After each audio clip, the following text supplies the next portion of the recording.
Ang title po ng pag-uusapan natin ngayon ay Glory to God in the Highest. Sa Book of Luke chapter 2 verse 14, it is written, Glory to God in the highest, and on earth peace to those with whom He is pleased. Ang verse po na ito ay announcement ng mga angel sa kapanganakan ng Panginoong Hesus. Dalawa po ang tema. Ang una ay tungkol sa glory ng Diyos in all His perfections, at ang ikalawa ay tungkol sa bunga ng kapayapaan para sa lahat ng nagtitiwala at sumusunod sa Kanya. Sa Luke chapter 2, 14a, mababasa po natin, Glory to God in the highest.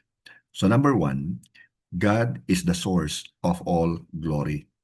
Ang declaration ng mga angels ay nagpapatunay na karapat dapat purihin, karapat dapat sambahin, at karapat dapat luwalhatiin ang Diyos. Sapagkat siya ay omnipotent, siya ay almighty, all-powerful.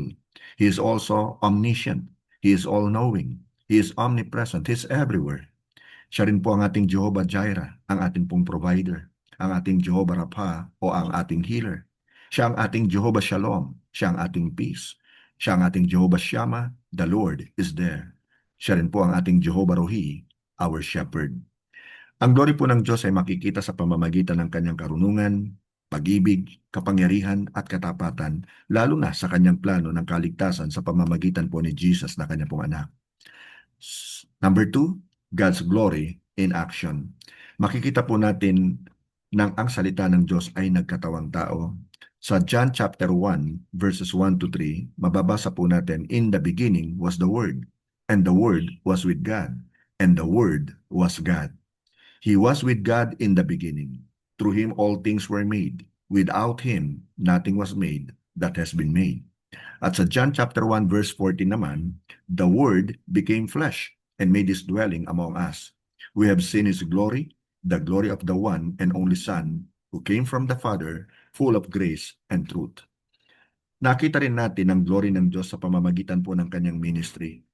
Nang gawing alak ni Jesus ang tubig, nang magpakain po siya ng 5,000 kalalakihan sa pamamagitan ng 5 tinapay at 2 isda, pinagaling ang mga bulag, ang mga pipi ay nakapagsalita, ang mga bingi ay muling nakarinig, pinagaling niya mga lumpo, ang mga ketongin, bumuhay po siya ng patay, at pinagaling niya ang babaeng dinurugo ng 12 taon.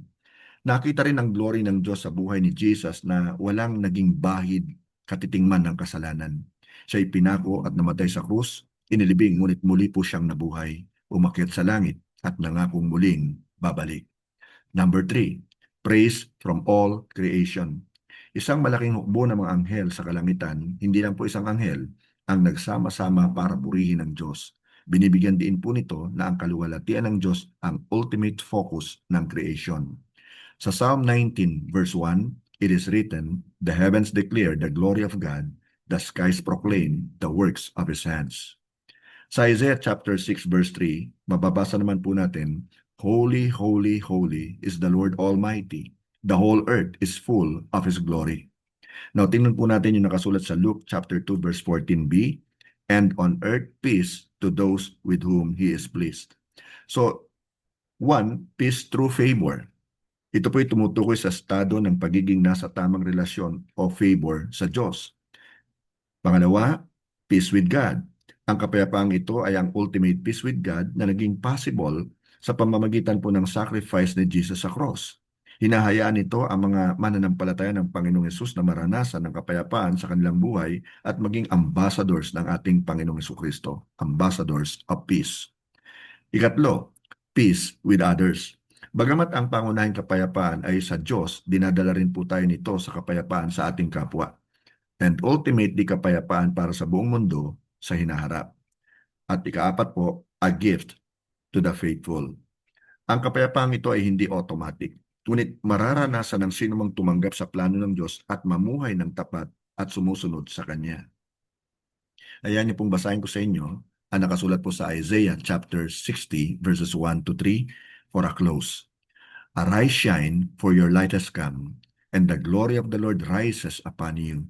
See, darkness covers the earth, and thick darkness is over the peoples, but the Lord rises upon you, and His glory appears over you. Nations will come to your light, and kings to the brightness of your dawn. So, nawa, sa taon pong ito at sa mga susunod pa mga taon, maibahagi po natin ang mabuting balita ng ating Panginoong Hesukristo. God bless us all po, and to God be all the glory. Amen.